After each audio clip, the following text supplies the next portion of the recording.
Next last आपका fractional atomic mass, ये लिखवाया था, समझाया नहीं था इसको। उससे पहले आपने न्यूक्लियाई कल स्टार्ट किया, उसमें आपने कहा कि किसी भी एटम के सेंटर में एक highly stable positive charge present होता है जिसको आप न्यूक्लियस कहते हैं, और न्यूक्लियस के चारों तरफ कुछ सर्कुलर ऑर्बिट्स होते हैं, पाथ होते हैं या शेल्स होते हैं जिनमें इलेक्ट्रॉन क्या करते हैं, फिक्स्ड एनर्जी से रिवॉल्व करते हैं, ठीक है। उसके बाद आपने कहा कि न्यूक्लियस के अंदर दो चीजों से वो मिलकर बनता है, पहला है आपका प्रोटॉन जो कि पॉजिटिव चार्ज होता है, और दूसरा है आपका न्यूट्रॉन जो कि एक न्यूट्रल होता है, ठीक है।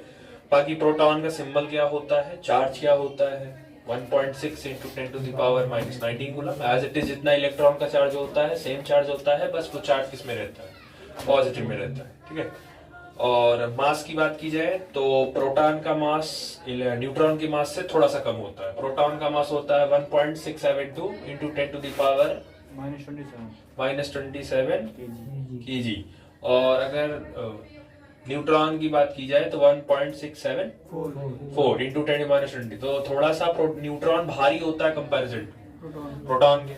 इलेक्ट्रॉन कितना टाइम्स होता है, 1840। नहीं भी अगर याद हो तो आप सीधे उसको 1900 बोल सकते हो या 2000 के आसपास बोल सकते हो, ठीक है। बाकी एटॉमिक नंबर आप न्यूक्लियन बताए थे आपको कि किसी भी न्यूक्लियस के अंदर जो प्रोटॉन और न्यूट्रॉन की जो संख्या होती है, नंबर ऑफ प्रोटॉन और न्यूट्रॉन जो होता है उसी को हम क्या बोलते हैं, न्यूक्लियन बोलते हैं। उसके बाद आपने पढ़ा एटॉमिक नंबर कैपिटल जेड से डिनोट करते हैं कि किसी भी एटम के अंदर जो टोटल नंबर ऑफ प्रोटॉन होते हैं वही उसका क्या होता है, एटॉमिक नंबर होता है। अगर आपका एलिमेंट न्यूट्रल कंडीशन में है तो उसका एटॉमिक नंबर, उसमें पाए जाने वाला इलेक्ट्रॉन की संख्या और उसमें पाए जाने वाले प्रोटॉन की संख्या सब क्या रहेगी, डेट इज जेड बराबर पी बराबर ई। उसके बाद आपने कहा atomic mass number capital A से डिनोट किया, उसमें आपने कहा कि प्रोटॉन का और न्यूट्रॉन का नंबर आप जोड़ दीजिए तो वही आपको मिल जाएगा क्या, मास नंबर। या डायरेक्टली आप कह सकते हो कि जो न्यूक्लियॉन्स होते हैं वही आपका बेसिकली क्या होता है, नंबर ऑफ न्यूक्लियॉन्स ही आपका क्या होता है, मास नंबर होता है। उसके बाद आपने क्लासिफिकेशन किया न्यूक्लियाई का, अलग अलग बेसिस पर आपने क्लासीफाई किया, ठीक है। आइसोटोप पढ़ा, बार पढ़ा, आइसोटोन पढ़ा। आइसोटोप में एटॉमिक नंबर सेम होता है, मास नंबर डिफरेंट होता है और नंबर ऑफ न्यूट्रॉन भी डिफरेंट होता है। आइसोबार में आपका मास नंबर सेम होता है, एटॉमिक नंबर आपका डिफरेंट होता है और न्यूट्रॉन भी डिफरेंट होता है। आइसोटोन में आपका नंबर ऑफ न्यूट्रॉन क्या होता है, सेम होता है। उसके बाद आपने सेकेंड क्लासिफिकेशन आपने उसमें पढ़ी, स्टेबल न्यूक्लियाई, अनस्टेबल न्यूक्लियाई। तो जो स्टेबल होते हैं उसमें से कुछ उसमें से अनस्टेबल होते हैं, जो स्टेबल होते हैं वो रेडियो एक्टिव डीके नहीं करते हैं, जो अनस्टेबल होते हैं वही अपने आप को डीके करते हैं ताकि वो आगे चल के क्या हो जाए, स्टेबल हो जाए। उसके बाद आपने मास नंबर के बेसिस पर तीन लोग को डिवाइड किया, पहला है लाइट न्यूक्लियाई, दूसरा है मीडियम न्यूक्लियाई, तीसरा है हैवी न्यूक्लियाई। तो जो लाइट वाले होते हैं जिनका मास नंबर 20 तक होता है, 20 नंबर, वो लाइट न्यूक्लियाई में है। जिनका 20 से लेके 150 तक होता है वो मीडियम वाले हैं, और जिनका 150 से ऊपर जाता है वो हाई न्यूक्लियाई है, हाई नंबर वाले हैं। और हाई वालों की स्टेबिलिटी ज्यादा नहीं होती है तो वो अपने आप को तोड़ लेते हैं, तो अपने आप को तोड़ेंगे तो with the help of the process known as nuclear fission, fission से अपने आप को तोड़ के वो स्टेबल कर लेंगे। बड़ा न्यूक्लियस है वो अपने आप को तोड़ के दो छोटे छोटे पार्ट में डिवाइड कर लेगा। और जो हल्का होता है जैसे 20 वाले स्टार्टिंग वाले जो होते हैं वो आपस में कंबाइन कर लेते हैं, न्यूक्लियर फ्यूजन करके एक बड़ा न्यूक्लियस बना लेते हैं ताकि उनकी स्टेबिलिटी बढ़ जाए, ठीक। तो ये बेसिकली कल आपने जो पढ़ा था। नेक्स्ट आपका आता है फ्रैक्शनल एटॉमिक मास। अब आपकी पीरियोडिक टेबल में भी कभी आप नोटिस करो तो एक क्लोरीन ऐसा है जिसका एटॉमिक मास आपका पॉइंट में दिया है, बाकी सबका आपका एक फिक्स्ड है और पॉइंट में है, लेकिन उनका एक ऐसा है कि आप अप्रॉक्स कर लेते हो। जैसे आप गूगल करोगे ऑक्सीजन के, जब आप गूगल करोगे तो आपको 15.9 देगा, 15.98, मतलब राउंड ऑफ करके उसको हम 16 बोल सकते हैं, तो वो आप कर लेते हो, सारों में हो जाता है। इकलौता क्लोरीन छोड़ के, क्लोरीन का जब आप मास निकालते हो तो क्लोरीन का बोलना पड़ता है 35.5। तो एक्चुअल क्लोरीन का हम एटॉमिक मास नहीं निकाले हैं, क्लोरीन का हम एवरेज एटॉमिक मास निकाले हैं। वो इसलिए क्योंकि क्लोरीन एक ऐसा एलिमेंट है जो इन्वायरमेंट में दो फॉर्म में पाया जाता है। एक क्लोरीन मिलता है 35 के फॉर्म में जिसका मास 35 होता है, और एक दूसरा क्लोरीन मिलता है जिसका एटॉमिक मास 37 होता है। अब इनमें से किसी एक का अगर कम होता और ज्यादा का दूसरे का ज्यादा होता तो एक को निगलेक्ट कर देते, लेकिन इनमें से जो एक मिलते हैं दोनों वो निगलेक्ट करने लायक नहीं। मतलब एक 75% है तो दूसरा 25% है। अब 25% को आप निगलेक्ट नहीं कर सकते, वो अपने आप में भी बहुत बड़ा परसेंटेज है। तो इसलिए फिर क्या किया गया कि दोनों का एक सम निकाला गया, एक एवरेज निकाला गया, और दोनों एवरेज करने के बाद जो हमको मिला मास मिला, that is called average atomic mass. और एवरेज एटॉमिक, या उसको आप बोल सकते हो फ्रैक्शनल एटॉमिक मास, क्योंकि अगर कोई भी चीजें पॉइंट में आ रही है इसका मतलब वो चीजें पहले किस में रही होंगी, फ्रैक्शन में ही रही होंगी, क्योंकि फ्रैक्शन में ही जब चीजें रहती है तभी वो पॉइंट में आती है, जो कंप्लीटली एक दूसरे से डिवाइड नहीं होंगे। 10 अगर 2 है तो वो डिवाइड है तो 5, तो वो फिर फ्रैक्शन नहीं माना जाएगा, क्योंकि वो एक्चुअली वो होल नंबर आपको प्रोवाइड करा दिया। लेकिन अगर इसी की जगह आपके पास होता 10/3 तो वो फ्रैक्शन माना जाएगा, क्योंकि 10/3 को डिवाइड करोगे तो 3 पॉइंट समथिंग आएगा। 3 पॉइंट समथिंग का मतलब है वो फ्रैक्शन में है वो। तो फ्रैक्शनल में क्या है, इन लोगों का जो क्लोरीन का पाए जाने का था वो अलग अलग था। परसेंटेज जो है एनवायरमेंट में वो लोग है, क्लोरीन के अलावा भी 1-2 लोग हैं, लेकिन उनके परसेंटेज ऊपर नीचे हैं, तो ओवरऑल हम एक को निगलेक्ट कर देते हैं। लेकिन क्योंकि इस बात से आप जाने रहिए, बोर्ड में डेली लाइफ से कोई रिलेट नहीं करता है। ये आप मेंटलिटी सेट करके जाइएगा बोर्ड में कि आपके डेली लाइफ से, आपके दैनिक जीवन से कोई भी क्वेश्चन रिलेट नहीं करेगा कि आप सोचिए कि हम तो ये पढ़ के गए थे और ये हो गया, तो ऐसा कुछ नहीं है। उनको क्वेश्चन फ्रेम करना है वो कुछ भी फ्रेम कर सकते हैं, किसी भी एलिमेंट को लेके फ्रेम कर सकते हैं। आप वहां फिर क्यों परंतु नहीं करेंगे, वो आपसे कह देंगे कि कार्बन का इतना % है, इसका इतना, बताओ इसका कितना होगा, तो आपको निकालना पड़ेगा। आप वहां ये नहीं कहेंगे कि इसका तो नहीं बताया गया, तरीका पता है आप निकालिए। लिथियम का होता है, कार्बन का होता है, ऑक्सीजन का भी होता है, बहुत सारे एलिमेंट है जिनके परसेंटेज दिए रहेंगे पेपर में, वो आपको निकालने पड़ेंगे। तो क्लोरीन का क्योंकि परसेंटेज थोड़ा सा डिफरेंस ज्यादा होता है, 75-25 का होता है, तो निगलेक्ट नहीं कर पाते हैं। बाकियों के में परसेंटेज ज्यादा डिफरेंस गैप नहीं आता, तो उसमें से एक को निगलेक्ट कर दिया जाता है। लेकिन पेपर क्योंकि फ्रेम करना है तो वो ध्यान रखिएगा, ठीक है। चलो एक क्वेश्चन टाइप्स लिख लो।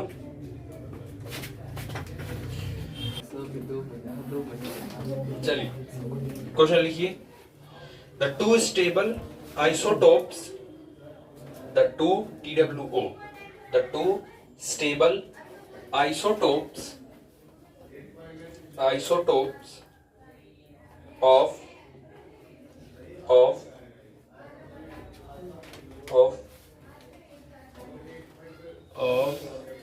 देखो, एक क्लोरीन होता है 35 वाला और एक क्लोरीन होता है आपका 37 वाला। ऐसे ही लिखना, of chlorine 35 and chlorine 37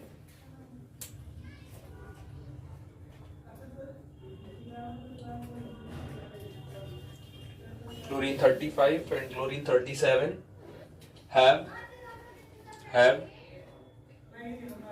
respective abundance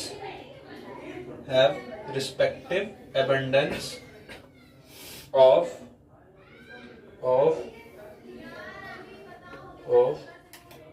75%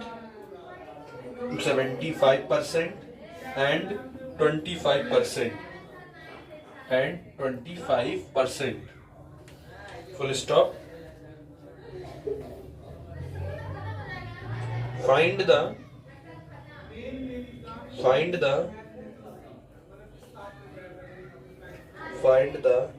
average atomic mass, or find the average atomic mass or fractional atomic mass. Fractional atomic mass.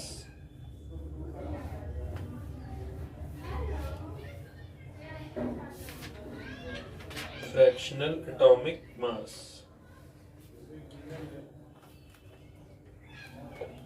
हो गया?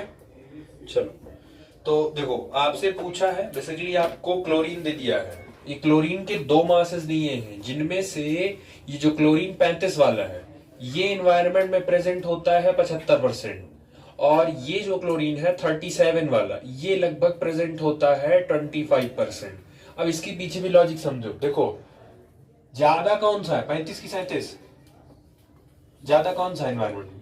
35 वाला ज्यादा, इसीलिए जो आंसर आता है एवरेज का भी वो किसके तरफ झुक के ज्यादा आता है, इसीलिए तो 35.5 आता है, क्योंकि इसका परसेंटेज ज्यादा है, तो इसीलिए इसका पढ़ना थोड़ा भारी हो जाता है। ठीक, बाकी कल आपको फॉर्मूला लिखवाए थे कि फ्रैक्शनल एटॉमिक मास आप कैसे निकालोगे, उसमें आपको लिखाए थे परसेंटेज एबंडेंस कितना परसेंट है और मल्टीप्लाई बाई आइसोटोप्स मास, जो भी आइसोटोप उस समय उसका जो मास होगा वो, और डिवाइडेड बाई 100, तो वो क्योंकि परसेंटेज में आप जब उतारोगे तो वो चेंज हो जाएगा आपका।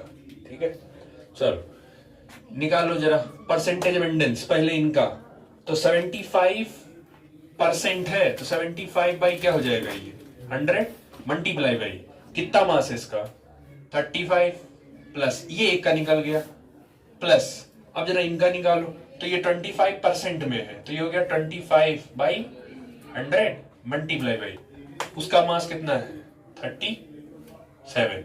एज इट इज आप जब इस पूरी क्वांटिटीज को आप जब सॉल्व करोगे तो आपको जो आंसर मिलेगा वो मिलेगा 35 पॉइंट, वो आपको मिल जाएगा। यही क्लोरीन का बेसिकली एवरेज एटॉमिक मास होता है। ठीक है, हाँ अभी कैलकुलेशन में आप चेक कर लो, देखो नॉर्मल में क्या है ये ठीक है, ये दिख रहा है कि ये कट जाएगा, अभी ये हो जाएगा 25 3 75 और 25 चौक 100, और ये हो जाएगा 25 से कम 25 25 चौक 100। ठीक है, और ये हो जाएगा आपका, फिर अगर सॉल्व करना चाहो, कट रहा है और नहीं कटेगा, तो 5 3 15, एक गया कैरी, 3 3 का 9 और 1 10, तो ये 105 बाई 4 हो गया, और प्लस ये सीधे सीधे आपका 37 बाई 4 हो गया, जोड़ दो आप, डिनोमिनेटर सेम है, 7 5 कितना हुआ, 7 5 कितना 12 हुआ, चलो 12 हो गया, एक गया कैरी, 3 और 1 कितना हुआ 4, कितना बचा ऊपर, अभी 1 बचा, अब इसी को डिवाइड कर लो आप। ठीक है, डिवाइड कर सीख लो भाई, मल्टीप्लाई डिवाइड भी नहीं आता आप लोग को, परसेंटेज निकालने नहीं आता आप लोग को भी, कंप्लेंट आई है कि आप लोग परसेंटेज नहीं निकाल पाते हैं, 50% का आप नहीं निकाल पा रहे हैं। ठीक है, मतलब आया है तो थोड़ा एडिशन सब्ट्रैक्शन कर लो। ठीक है, तो इसको करोगे तो 35.5 है। ठीक है, तो ये आपने निकाल लिया क्लोरीन का रिलेटिव एबंडेंस। ठीक है, चलो बात अच्छी थी कि ये यहाँ पे कटने वाला था, मैं एक बार फिर से बता दे रहा हूँ, यहाँ पे ये कटने वाला था तो कट गया आसानी से, कोई प्रॉब्लम नहीं आई। लेकिन अगर आपको यहाँ पे चीज ऐसी होती कि जो कट नहीं रही है, देखो आपका मान के चलो नहीं डिवाइड हो रहा है, नहीं कैंसिल हो रहा है, तो इन केस सबके लिए लगेगा, मैं एक बार फिर से बता दे रहा हूँ कि अगर आपको मल्टीप्लाई करने के लिए आया 75 इंटू 35, जो कि आज जैसे चला है, स्कूल में चला है, कुछ कंपटीशन चल रहा था तो वैदिक गणित लगाते हैं, नहीं लगा पाते हैं, तो इन केस अगर आता भी है तो सिंपली आपको कुछ नहीं करना है, जो बड़ा वाला नंबर होता है उसको 2 पार्ट में तोड़ लीजिए, 75 को आप 2 पार्ट में तोड़ लीजिए, तो 75 को लिख सकते हो 70 प्लस 5, और दूसरे वाले डिजिट को दोनों से मल्टीप्लाई कर दो, 35 से इसको भी और 35 से इसको भी। यही चीज जब आप कॉपी करोगे, जैसे वो जब प्रैक्टिस हो जाएगी तब तो कोई दिक्कत नहीं है। 7 5 35, 3 का कैरी, 7 3 21, 21 22 23 24, ये 24, 1 0 बढ़ा लो, 5 25 25, 2 गया कैरी, 5 दिया 15, 2 17, 1 7 5, 5 7 5 12, 4 1 5, 5 1 6 2, हो गया मल्टीप्लाई। अब आप सोचिए जब आपकी प्रैक्टिस तेज हो जाएगी तो आप बड़े से बड़ा डिजिट भी आप मल्टीप्लाई शॉर्ट में कर ले जाओगे। तरीका है, बोर्ड में मल्टीप्लाई करने बैठोगे, कॉम्पिटिटिव में बैठोगे तो फिर क्योंकि आपको वही पता होता है जो सिखाया गया है, 2 1 2, 2 गया कैरी, फिर ये 3 गया कैरी, वही आदत पड़ी है आपकी करने की, तो इतना टाइम नहीं बचता है आपके पास कंपटीशन में। तो ये सब थोड़ा शॉर्ट तरीका है मल्टीप्लाई करने का, ज्यादातर मल्टीप्लाई ही आता है करने को। ठीक है, चलो इसको उतार लो तब तक। चल अगला लिखो, 2 स्टेबल आइसोटोप्स, 2 स्टेबल क्वेश्चन है, 2 stable isotopes, 2 stable isotopes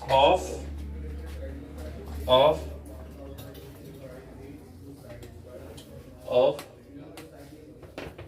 lithium 6 and lithium 7 lithium 6 and lithium 7 have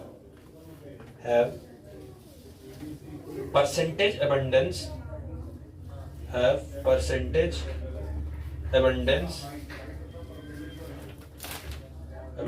of 7.5% and 92.5%. 92.5% full stop. Those isotopes have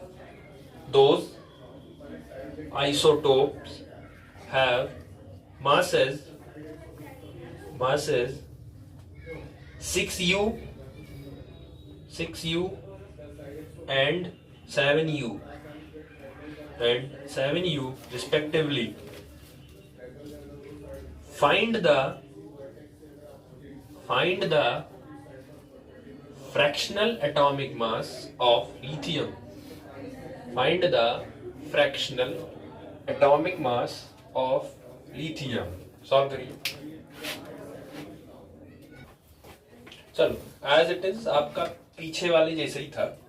ठीक है, लिथियम इसका जो परसेंटेज दिया है 6 वाले का कितना दिया 7.5, तो इसको दिया है 7.5% और इनका दिया है 92.5%. क्वेश्चन करने से पहले भाई जोड़ भी लेना. 100 आना चाहिए. 100 नहीं आ रहा है और कुछ गलत लिख के चल अगर बढ़ गए आगे तो वो भी ध्यान दीजिएगा. 100 आना चाहिए. चलो उठाओ इनको एक को.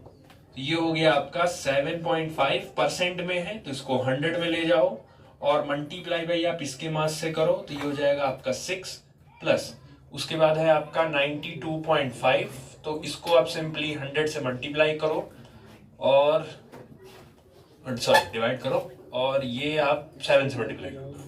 ठीक है, अब देखो कई रास्ते हैं, आपके ऊपर है. आप चाहो मल्टीप्लाई कर लो, पहले आप मल्टीप्लाई कर लो या पॉइंट कोशिश किया करो पॉइंट हट जाए तो पहले क्या करो मल्टीप्लाई कर लो. देखो स्टेप करने का भी तरीका होता है. 6 5 30 3 गया कैरी 6 7 42 में 3 जोड़ो कितना होगा 40 तो 45. पॉइंट कितने के बाद लगेगा हो गया ना ऑटोमेटिक, काटने नहीं पड़ा.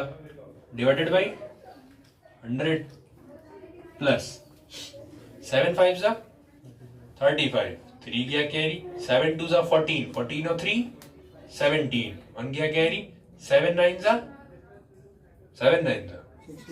63 और 1 64. पॉइंट कितने के बाद लगेगा 1 के बाद लग गया. ये कितना हो गया 100. अब ये बेसिकली आपका जो बचा ये बचा 45/100 और ये आपका बचा 647.5/100. अब कुछ काबिल लोग क्या करेंगे इसको काट देंगे. भाई क्यों काट रहे हो, जब आप देख रहे हो डिनोमिनेटर सेम है तो आप काटने से अच्छा है एडिशन कर दो ना. एडिशन तो ज्यादा सिंपल पड़ेगा. अब चलो इसको इंडिविजुअल काटो फिर इसको इंडिविजुअल काटो और जोड़ना तो तुम्हें है ही तो इससे अच्छा पहले ही ना जोड़ दो दोनों को. ये 100 जब डिनोमिनेटर सेम है दोनों का कैलकुलेशन से बचिए. जितना कैलकुलेशन कम करोगे उतना ही आपका टाइम सेव होगा और जल्दी सॉल्व होता जाएगा. और इसमें जोड़ दो 6 4 7. ठीक है, तो इसको जोड़ो 6 4 7. सीख लो भाई जिनको नहीं आता है और ये सब भी सीख लो. 45 पॉइंट के नीचे पॉइंट यहाँ 0 लगता है प्लस ये 5 उतर गया 7 5 12 1 गया कैरी 4 4 8 8 1 9 और ये क्या हो गया देखो कहीं काटना ही नहीं पड़ेगा. ये हो गया आपका 6925 divided by 100.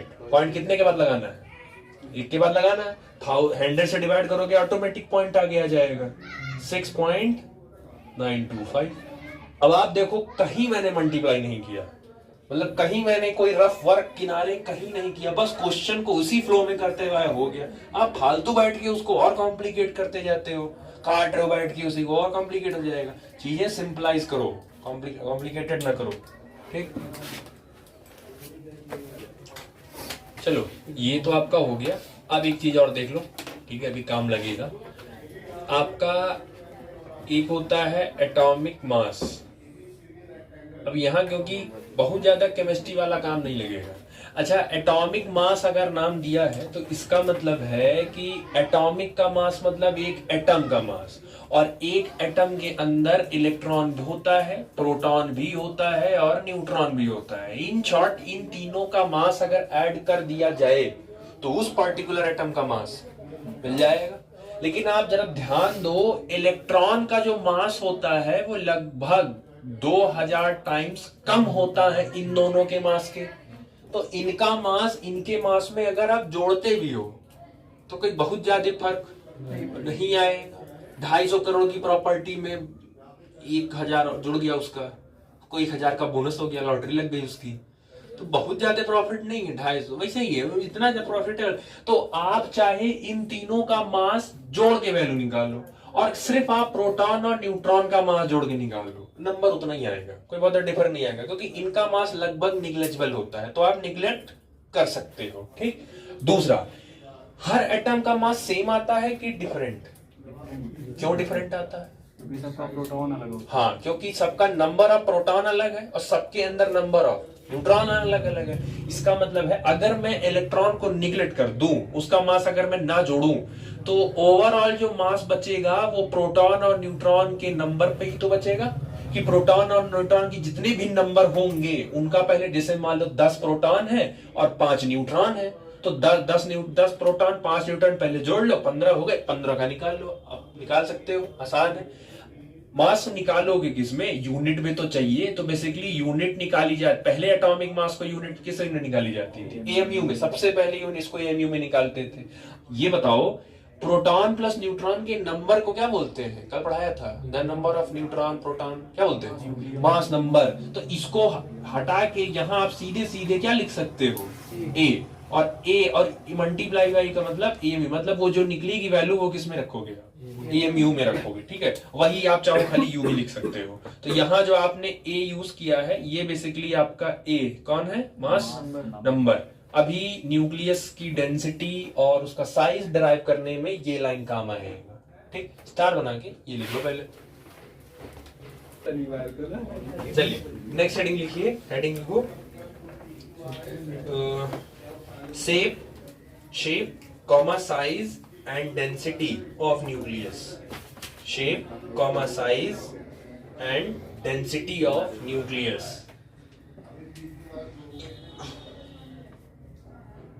Shape, size, density of nucleus. उसमें पहली हेडिंग लिखो shape.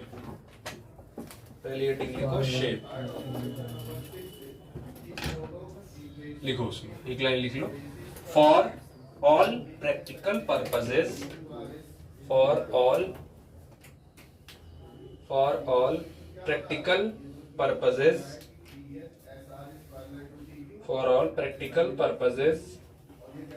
the shape of nucleus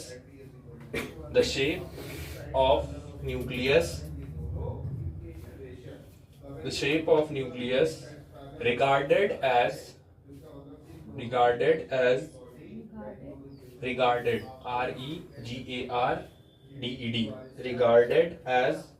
spherical।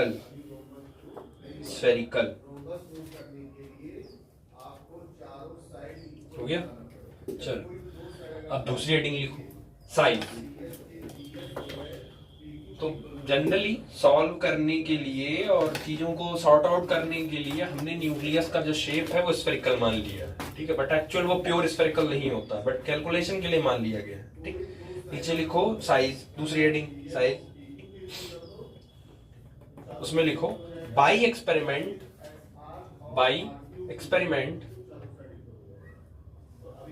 Line में डैश करो, फिर नेक्स्ट लाइन में लिखो the size of nucleus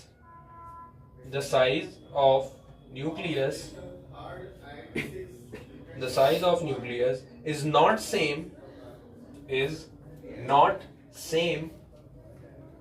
for all given element।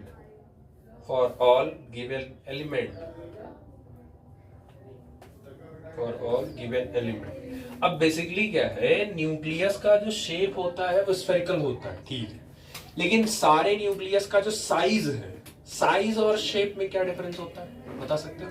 What is the difference between shape and size?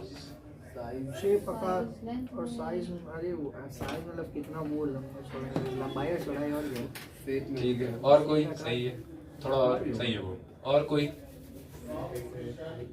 Shape size बचपन में पढ़ाया जाता था, क्या होता है शेप साइज? आकार। ठीक। और साइज क्या है? साइज मतलब उसके अंदर कितना मैटर नहीं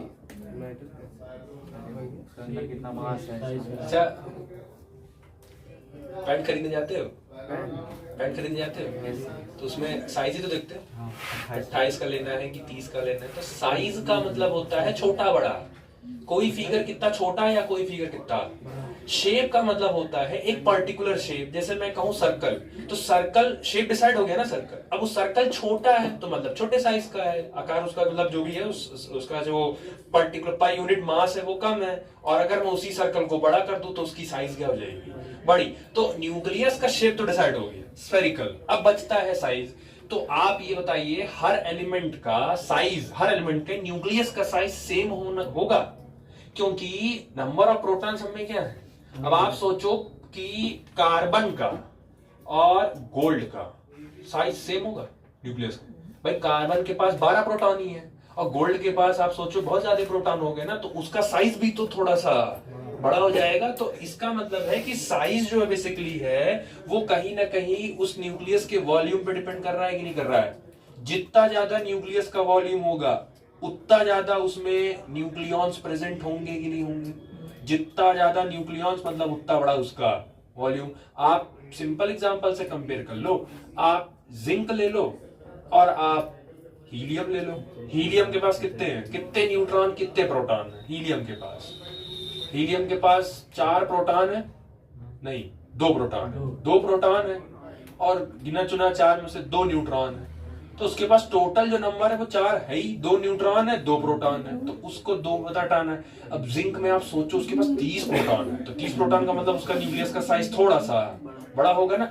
जिसका जितना बड़ा वॉल्यूम होगा उतना ही ज्यादा उसमें न्यूक्लियॉन हटेंगे भी। यानी कि आप ये कह सकते हो कि volume of nucleus is directly proportional to the number of nucleon. बोल सकते हो कि नहीं भाई? जितना ज्यादा न्यूक्लियॉन होगा उतना ही ज्यादा उसका न्यूक्लियस होगा। या आप सिंपल बोल सकते हो जितना ज्यादा न्यूक्लियस का वॉल्यूम होगा उतना ज्यादा उसके अंदर क्या प्रेजेंट होंगे, ये प्रेजेंट होंगे। ठीक, तो वॉल्यूम ऑफ न्यूक्लियस को आप लिख सकते हो V और नंबर ऑफ न्यूक्लियॉन्स, इसको क्या मास नंबर ही तो बोलते थे, यही तो बोलते थे। अच्छा क्या माने हो इसको? स्फेरिकल माने हो ना। तो न्यूक्लियस का साइज अगर स्फेरिकल हो गया तो स्फीयर का वॉल्यूम क्या होता है? स्फीयर का वॉल्यूम क्या होता है? स्फीयर का वॉल्यूम 4/3 पाई आर क्यूब, ये रेडियस मान लिया, डायरेक्टली प्रोपोर्शनल टू ये। ठीक है, अब आप जब चेक करो ये 4/3, ये 4/3 बेसिकली आपका क्या है? कांस्टेंट है। तो कांस्टेंट है तो R cube directly proportional to A लिख सकते हो। ठीक है, लिख दिया। चलो मैथ वाले बताओ। अगर मैं यहां से क्यूब हटाऊंगा तो सामने क्या लिखूंगा? अच्छा 3/2, 1/3। ये सही था। बायो वाला नाम रोशन कर दिया, मैथ वाले के मुंह पे तमाचा मार दिया। ये ए की पावर क्या हो जाएगा? 1/3। तो ये रूल है मैथमेटिक्स का, ही रूल है, छोटे क्लासेस में पढ़ाया जाता था। एक तो जैसे याद रहता है हमें कि जब स्क्वायर हटेगा तो सामने वाले पे अंडर रूट चढ़ेगा, तो अंडर रूट को क्या लिख सकते हो? वही तो था आपका, एक्स स्क्वायर है और सामने अगर ए लिखा है तो स्क्वायर हटाओगे तो इधर क्या चढ़ाओगे और अंडर रूट को क्या लिख सकते हो? 1/2। तो इसका मतलब एक्स सीधे सीधे इसको 1/2। तो याद कर लो जो भी पावर यहां होगी अगर आपको सामने वाले पावर करना है तो उसको 1/, कर दीजिए। ठीक, तो ये हो गया दिस। अब r मतलब रेडियस, इसको हटाओ जरा, प्रोपोर्शनलिटी को इज इक्वल टू लगाओ, साथ में क्या लगता है? कांस्टेंट। तो वो जो कांस्टेंट है वो मान लिया r0 और ये बन गया a और a की पावर आ गया 1/3। ठीक है, अब ये जो r है आपका r0 है, ये सभी न्यूक्लियस के लिए कांस्टेंट होता है, ठीक है। ये आपका कांस्टेंट रहेगा जिसमें where R is equal to, ये तो हो गया आपका रेडियस ऑफ न्यूक्लियस, ये तो न्यूक्लियस हो गया, और ये आपका आर नॉट हो गया। बेसिकली कोई नाम नहीं दिया है, ये तरीके का कांस्टेंट है, और ये हर न्यूक्लियाई के लिए इसकी वैल्यू फिक्स है। इसकी वैल्यू है 1.2 into 10 to the power -15 metre होनी चाहिए, हाँ ठीक है मीटर, और अप्रोक्सीमेटली आप इसको लिख सकते हो 1.2 फर्मी मीटर FM, ठीक है। बाकी ए आपका मास नंबर है, ऊपर ही बता दिया कि ए आपका मास नंबर है। समझ आया ना समझ में? क्या था ये? आता है साइज डिराइव, वो पूछेगा what is the relation between radius of nucleus and mass number, दोनों में क्या रिलेशन है, डिराइव करिए इक्वेशन। ये उतारो, अगली रेटिंग लिखो, डेंसिटी ऑफ न्यूक्लियस, इसको याद रखना, अभी ये काम लगेगा आगे। डेंसिटी ऑफ न्यूक्लियस, बस ये लास्ट, उसके बाद फिर दूसरा। चल इधर देखो, अच्छा डेंसिटी ऑफ न्यूक्लियस, डेंसिटी का फॉर्मूला बताओ क्या होता है? Density is equal to mass by volume. तो density of nucleus is equal to, पता करो, mass of nucleus divided by volume of, क्या लिख सकते हो ये? अगर न्यूक्लियस की डेंसिटी निकालनी है तो density of nucleus is equal to mass of nucleus upon volume of nucleus. चलो अब ध्यान से सुनना, मास ऑफ न्यूक्लियस का मतलब बेसिकली वो न्यूक्लियस का मास पूछ रहे हैं, और न्यूक्लियस का मास, न्यूक्लियस के अंदर रहता कौन कौन है? प्रोटॉन और न्यूट्रॉन। तो जो प्रोटॉन और न्यूट्रॉन का नंबर हो टोटल जोड़ो, और उसी को ऐड करके और जितना भी mu से मल्टीप्लाई कर दो। तो अभी जो आपने थोड़ी देर पहले किया था, तो मास ऑफ न्यूक्लियस में आप क्या रखेंगे? यहाँ मास नंबर मल्टीप्लाई बाई, यही तो होगा। जितना भाई न्यूक्लियस का कितना मास होगा, जितना प्रोटॉन का नंबर जितना न्यूट्रॉन का नंबर, दोनों के नंबर को जोड़ दो, वही उसका मास हो जाएगा। और दोनों के नंबर को जोड़ के क्या मिलता है? Mass number. ये हो गया divided by volume of nucleus, अभी आपने ड्राइव किया। तो वॉल्यूम ऑफ न्यूक्लियस, न्यूक्लियस का वॉल्यूम तो 4/3 पाई, और आर का रिलेशन आपने अभी जस्ट निकाला है, तो आर का जो रिलेशन निकाले हो 4/3 पाई आर क्यूब, तो आर का तो आपने वैल्यू ही निकाला अभी, तो A multiply by A M U divided by 4/3 pi multiply, R की वैल्यू अभी आपने जस्ट निकाली, क्या निकाली? R not A to the power 1/3 का होल, क्या रहेगा? समझ आया? इस आर की वैल्यू जो पीछे निकाले वो वही ले जाके यहाँ पुट कर दिए खाली, ठीक। चलो तो ये हो गया आपका a multiply by A M U divided by 4/3 pi. अब एक चीज बताओ, ये खुलेगा तो ये कितना हो जाएगा?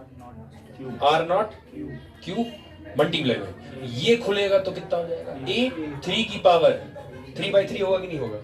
नॉर्मल मैथमेटिक्स है, मल्टीप्लाई करोगे तो ये 3 से 3 कट जाएगा, तो ये जब कट जाएगा तो यहाँ लिख दे रहा हूं, बाकी ये बचा a multiply by A M U divided by 4/3 pi R not cube multiply by A है कि नहीं? अभी पावर कटा है ना, और इस a से ये कट गया, तो अब a से a कट गया, तो अब अच्छा 1 AMU की वैल्यू कितनी होती है? जितना प्रोटॉन की वैल्यू होती थी, कितनी? 1.67 into 10 to the power -27 kg, ये हो गई।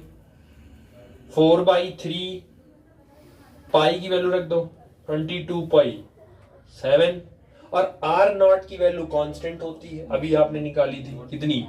1.2 इंटू 10 टू दी पावर -15, और इसका क्या है? क्यूब है। ठीक, अब आप जब ओवरऑल वैल्यू सॉल्व करोगे तो डेंसिटी ऑफ न्यूक्लियस जो ओवरऑल वैल्यू आती है वो अप्रोक्सीमेटली आपकी वैल्यू आती है 2 × 10⁻17 किलोग्राम पर मीटर क्यूब। ये न्यूक्लियस की डेंसिटी है। आपको वैल्यू याद भी होना चाहिए क्योंकि हो सकता हो ये क्वेश्चन एमसीक्यू में आ जाए। The density of nucleus is, सब कुछ ध्यान दीजिएगा, केजी, मीटर क्यूब, यूनिट भी ध्यान देते हुए चलिएगा। इसके डेरिवेशन आने के चांसेस 10% है। पेपर में 10% चांस है कि इसका डेरिवेशन पूछ लेगा। Derive the expression for finding the density of nucleus. तो ये पोर्शन आपका कंप्लीट हो गया।